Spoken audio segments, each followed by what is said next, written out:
Welcome to my channel Khushboo's life. मैं हूं खुशबू और आप लोगों का स्वागत है मेरे चैनल में। आज है हरितालिका तीज और आज हरितालिका तीज का मेरा व्रत है, तो आज मैं वही आप लोगों के साथ शेयर करूंगी। तीज का व्रत जो हम लोग करते, कैसे करते हैं, तीज का त्यौहार कैसे मनाएंगे हम लोग, तो वही आप लोगों के साथ शेयर करूँगी।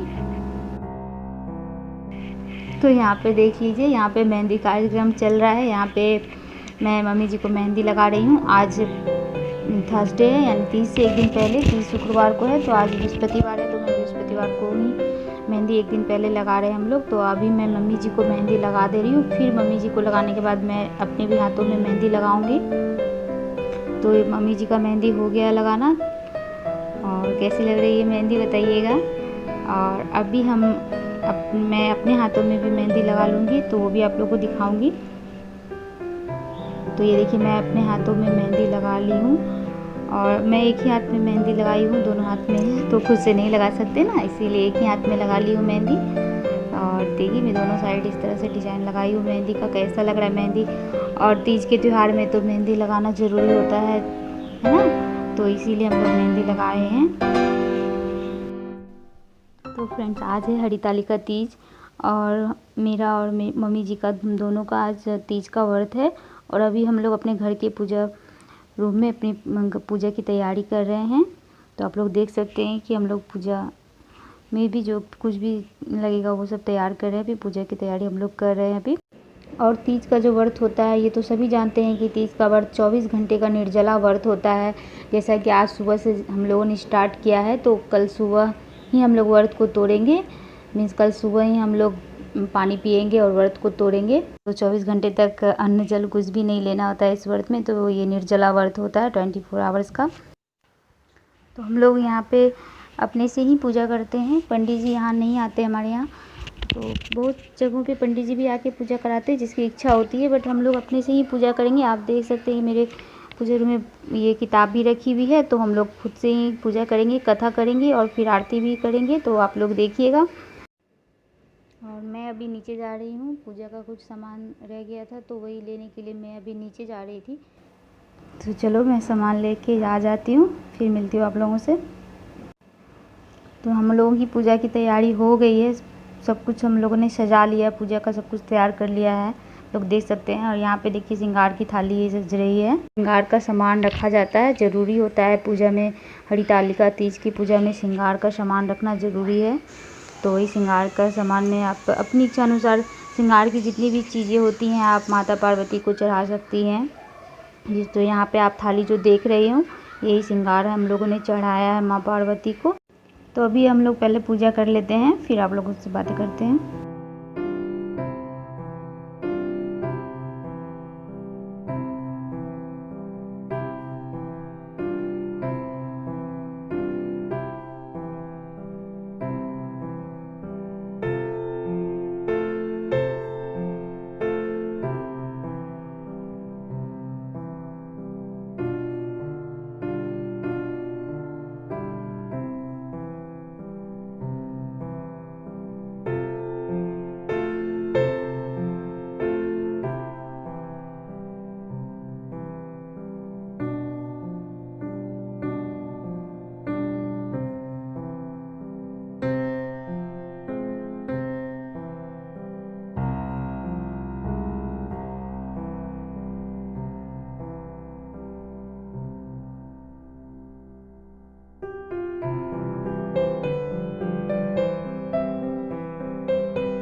तो आप लोगों ने देख लिया, हम लोगों ने पूजा कर लिया है। तो अब हम लोग कथा पढ़ रहे हैं।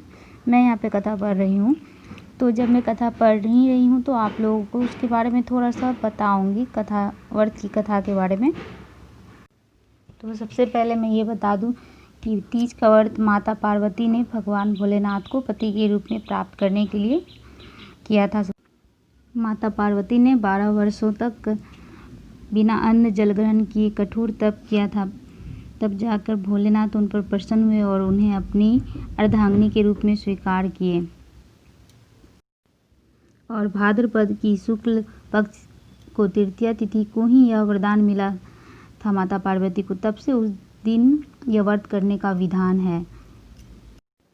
और भगवान भोलेनाथ बोले, हे पार्वती, भाद्रपद की शुक्ल पक्ष तृतीया को तुमने मेरी आराधना करके जो व्रत किया था, उसी के फलस्वरूप मेरा तुमसे विवाह हो सका। इसका महत्व यह है कि मैं इस व्रत को करने वाली कुंवारियों को मनोवांछित फल देता हूँ।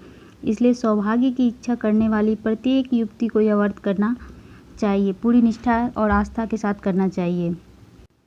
इसीलिए यह व्रत कुंवारी कन्याएं भी कर सकती है, क्योंकि माता पार्वती ने जब यह व्रत किया था तो वो कुंवारी थी और भगवान शंकर को पति के रूप में प्राप्त करने के लिए ही किया था। तो इसीलिए कुंवारी कन्याएं भी यह व्रत कर सकती है और सुहागिनी स्त्रियों को तो करना ही चाहिए। और इस व्रत में रात्रि जागरण का विशेष महत्व है। इस व्रत में रात भर जागकर भगवान की स्तुति गीत गाकर, ऐसा नाच गान का गाकर करना चाहिए। मतलब रात में जागने का नियम होता है। तो हम लोग भी 12 बजे तक जग जाते हैं, उसके बाद तो नहीं जग पाते, फिर सो जाते हैं। तो अभी मेरी कथा पूरी नहीं हुई है, किताब में मैं पढ़ रही हूँ, तो पुस्तक में लिखी हुई पूरी मैं पढ़ रही हूँ। और इसके बाद हम लोग आरती करेंगे।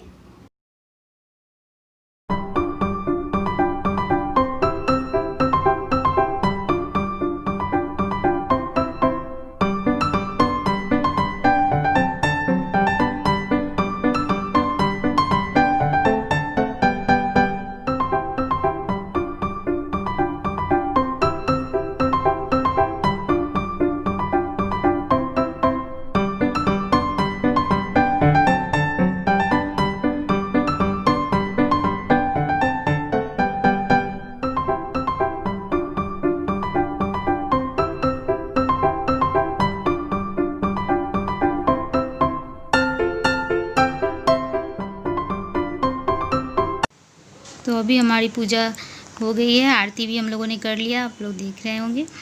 और तब हम लोगों ने सभी को बुलाया है आरती लेने के लिए। तो देखिए यहाँ पे सब आ रहे हैं, हर्ष है, क्रिश है।